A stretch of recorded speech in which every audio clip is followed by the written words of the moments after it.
மனைப்பிரிவு ஒப்புதலில் நிறைய ப்ரொமோட்டர்ஸ்க்கு இல்லை பப்ளிக்கு வரக்கூடிய கேள்வி என்னென்னா, நான் ஒரு 2 ஏக்கர் ஒரு நிலம் இருக்குது, அதுக்கு வருவாய்த்துறை ஆவணங்கள், கிரை ஆவணங்கள் எல்லாமே நான் கரெக்டாக இருக்குது, சரியாக வச்சுருக்கேன்.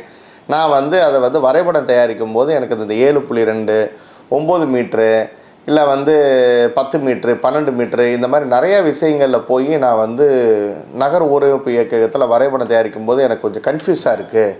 அவங்க ஒன்று சொல்கிறாங்க, நகர் ஊரமைப்பு இயக்க அதிகாரிகள் ஒன்று சொல்கிறாங்க, எங்களுக்கு ஒன்று தான் இருக்குது, ஆனால் ரூலில் ஒன்று இருக்கா, நான் இதை எதை கடைப்பிடிக்கிறது, இல்லை எங்களுடைய பொறியாளர் சொல்கிறத கேட்குறதா, இல்லை நகர் ஊரமைப்பு இயக்க அதிகாரிகள் சொல்கிறத கேட்குறதா அப்படின்னா, அதாவது ரூல் புக்கில் ரொம்ப தெளிவாக நகர் ஊரமைப்பு விதிகளில் ரொம்ப தெளிவாக சொல்லப்பட்டிருக்கு.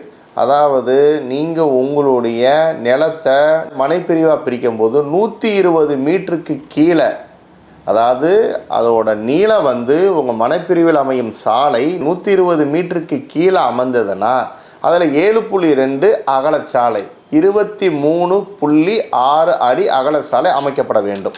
ரைட்டு, இது ஃபஸ்ட்டு பாயிண்ட்டு.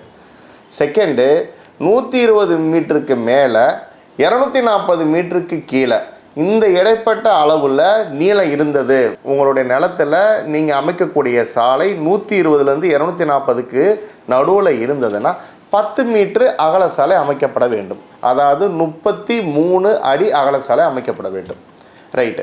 மூணாவது, இது 240லேருந்து 400 மீட்ரு அடி அகலத்தில் உங்களுடைய நிலத்தில் அமையும் சாலை அமைக்கப்பட வேண்டும். அப்படி இருந்ததுன்னா அதுக்கு நீங்கள் 12 மீட்ரு அடி அகல சாலை அமைக்கப்பட வேண்டும். அதாவது 40 அடி அகல சாலை அமைக்கப்பட வேண்டும். 400லேருந்து 1000 மீட்ரு வரை நீங்கள் நீளம் உங்களுடைய அப்படின்னா அதெல்லாம் ஒரு 15 ஏக்கர் 20 ஏக்கர் இப்படி மனைப்பிரிவு பிரிக்கிறவங்களுக்கு தான் அதெல்லாம் அமையும்.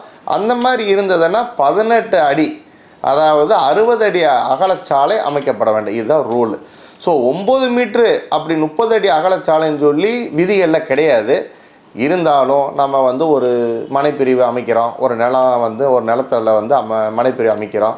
அட்ஜஸ்ட்மெண்ட் லேண்டு, அதாவது மேல் பகுதி கீழ்ப்பகுதியில் நமக்கு ஒரு வேறு நிலம் இருக்குது, நம்மகிட்ட இருந்து தான் ரோடு இங்கே போகும்னா 9 மீட்ரு சாலை, அதாவது 30 அடி அகல சாலை அதுக்கு விடணும் அப்படிங்கிறது இன்றைக்கி நடைமுறை வழக்காக இருக்குது.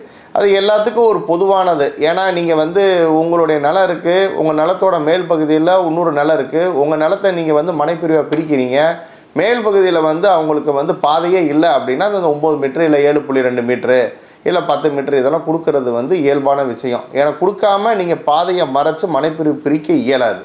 ஒரு மனைப்பிரிவை பிரிக்கும் போது அமைக்கப்பட வேண்டிய சாலைகள் விவரங்கள் இதுதான் நகர் ஊரமைப்பு இயக்க விதிகள் மேற்கோள் காமிக்குது.